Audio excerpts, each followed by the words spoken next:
RTI Live News. Ask for right. Mulugu జిల్లా మంగపేట మండలం పొదమూరు గ్రామంలో నిర్వహించిన ఓడ బలిజ ఆత్మీయ సమ్మేళన కార్యక్రమాన్ని జిల్లా నాయకులు కలాల రాంబాబు ఆధ్వర్యంలో ఏర్పాటు చేయగా ఈ యొక్క కార్యక్రమానికి ముఖ్య అతిథిగా వీచేసిన ఉమ్మడి వరంగల్ జిల్లా ఓడ బలిజ అధ్యక్షుడు గార ఆనంద్ మాట్లాడారు.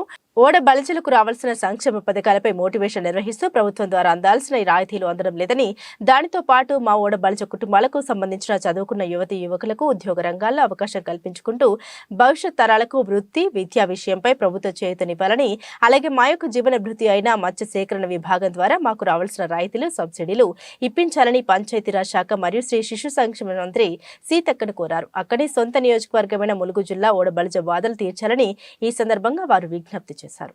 ఈరోజు తెలంగాణ రాష్ట్ర ప్రభుత్వంలో ఉన్నటువంటి ఓడ బలిజ కులస్తుల స్థితిగతుల పరిస్థితి చాలా దారుణంగా ఉంది. ఇప్పటి వరకు అనాది నుంచి ఓడ బలిజ కులస్తులు చేపల వేటే ధ్యేయంగా గోదావరికి ఇరువైపులా వేట చేసుకుంటూ జీవనం గడుపుకుంటూ వస్తున్నారు. ఇప్పుడున్నటువంటి పరిస్థితుల్లో గోదావరిలో చేపల వేట దొరకక వివిధ వృత్తి పనులలో వాళ్ళు పని చేసుకుంటూ జీవనం గడుపుతున్నారు. ఈరోజు ఉన్నటువంటి రాష్ట్ర ప్రభుత్వము ఓడ బలిజ కులస్తులని గుర్తించి వారికి ఉన్నటువంటి రాయితీలని వారికి అందించాల్సిందిగా మేము ఓడ బలిజ కులస్తులమైన మేము కోరుతున్నాము. ఇప్పుడున్నటువంటి పరిస్థితుల్లో అనాదిగా వాళ్ళు ఒక చేపల వేటగానే వాళ్ళు జీవనభృతి గడుపుకుంటూ వస్తున్నారు. వారికి ఉద్యోగ అవకాశాలు లేవు. ఇప్పటి వరకు కూడా ప్రభుత్వం వాళ్ళని గుర్తించి ఇంతవరకు ఓడ బలిజ కులస్తులు రాష్ట్రంలో ఉన్నారు. వారి యొక్క స్థితిగతులు ఏంటిది అనేది ఎప్పుడు కూడా ఏ రాజకీయ పార్టీ నాయకుడు కూడా వారిని అడిగిన దాఖలాలు లేవు. ఇప్పటికైనా ప్రతి ఒక్క నాయకుడు గ్రామాలలో ఉన్నారు, మండలంలో ఉన్నారు, జిల్లాలలో ఉన్నారు, ఈరోజు ప్రభుత్వంలో కూడా ఉన్నారు. ఉన్నప్పుడు వారికి ఉన్నటువంటి రాయితీల గురించి వారికి తెలియజేసి వారికి తప్పకుండా అందించాలనేది మేము కోరుతున్నాము. ఏ విధమైనటువంటి పరిస్థితుల్లో వాళ్ళు ఉన్నారో వారికి ఉన్నటువంటి విద్య కానీ ఉద్యోగ అవకాశాలు కానీ వారికి కల్పించాలి. కొద్దో గొప్ప చదువుకున్నా కూడా అరే బాబు ఎంత చదువుకున్నా కూడా మనల్ని ప్రభుత్వంలో మనల్ని గుర్తించే వాళ్ళు లేరు, మనకు ఉద్యోగ అవకాశాలు కూడా లేవు అనే ఆలోచనలో ఓడ బలిజ కులస్తులు ఉన్నారు. ఇప్పటికైనా కూడా బీసీ ఏ గ్రూపులో ఉన్నటువంటి ఓడ బలిజ కులస్తులకు విద్యా ఉద్యోగ అవకాశాలు కల్పించాలి. అదేవిధంగా మత్స్యకారులైనటువంటి ఓడ బలిజ కులస్తులకు ఈ రోజున సంక్షేమ పథకాలు కేంద్ర రాష్ట్ర ప్రభుత్వాలు అమలు చేసినటువంటి రాయితీలను వారికి సభ్యత్వాలు ఎవరెవరైతే ఉన్నారో వారిని సొసైటీ సభ్యులుగా చేర్చుకొని సొసైటీ సంఘంలో వారికి మెంబర్షిప్గా పొంది వారికి ఈ యొక్క రాయితీలని అందించవలసిందిగా మేమందరం కోరుతున్నాము.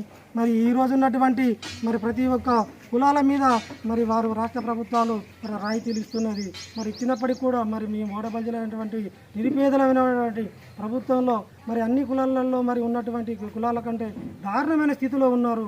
ఒక్కసారి కనుక గ్రామాలలో సందర్శించినప్పుడు ఓడ బలిజ కులస్తులు ఎలా ఉన్నారో వాళ్ళ జీవన స్థితిగతులు ఏందో ఒక్కసారి ప్రభుత్వ అధికారులు కానీ ప్రభుత్వం వేలే నాయకులు కానీ వారిని సంప్రదించి వారితోటి మాట్లాడి వారికి ఉన్నటువంటి హక్కులను వారికి ఇవ్వాల్సిందిగా మేము కోరుతున్నాము. ఈరోజు ఉన్నటువంటి ప్రతి ఒక్క నాయకుడు వారిని ఒక ఓటునే వినియోగించుకుంటూ వారితోటి ఓటు అవసరం ఉన్నప్పుడే వారి గ్రామాలని వాళ్ళ వీధులని వాళ్ళ పల్లెలను సంప్రదించి ఓటక్కగానే వారిని వినియోగించుకుంటున్నారు. ఈ రోజున ఈ యొక్క ములుగు నియోజకవర్గ ప్రాంతమైనటువంటి లోకల్ ఎమ్మెల్యే సీతక్క గారు ఈరోజు ప్రభుత్వంలో మంత్రిగా వారు బాధ్యతలు చేపట్టినారు.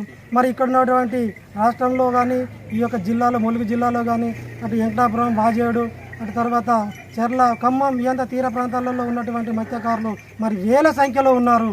వారి యొక్క స్థితిగతులు మంత్రి సీతక్క గారికి తెలుసు.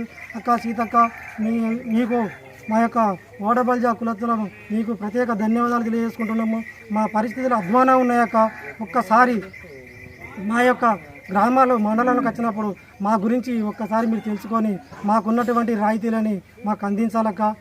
మేము విద్యా అవకాశాలు లేక ఉద్యోగాలు లేక ఉన్నటువంటి కూలి పని వివిధ రకాలైనటువంటి పనులకు బానిసలుగా పని చేసుకుంటూ బ్రతుకుతున్నాము. దాన్ని ఒక్కసారి మా గురించి ఆలోచన చేసి ఇప్పుడున్నటువంటి ముఖ్యమంత్రి గారికి మా యొక్క పరిస్థితి తెలియజేసి మాకు ఈ యొక్క ఇందిరమ్మ ఇల్లు కూడా మా యొక్క ఇల్లు చూస్తే అక్క మీకు తెలుసు ఇక్కడ లోకల్ను తిరిగి అన్ని మేము చూసినాము.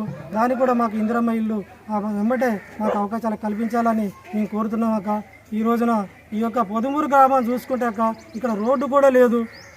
కనీసం వారి యొక్క ఇల్లు చూసుకుంటే బరకాలు కట్టుకొని ఉన్నారక్క. దీన్ని ఒక్కసారి మీ ప్రభుత్వ దృష్టి తీసుకెళ్ళి ముఖ్యమంత్రి గారితో మాట్లాడి మాకున్నటువంటి రాయితీలను అందించవలసిందిగా మేము కోరుతున్నాం అక్క. జై వడబలిజ, జై జై వడబలిజ, జై వడబలిజ, జై వడబలిజ.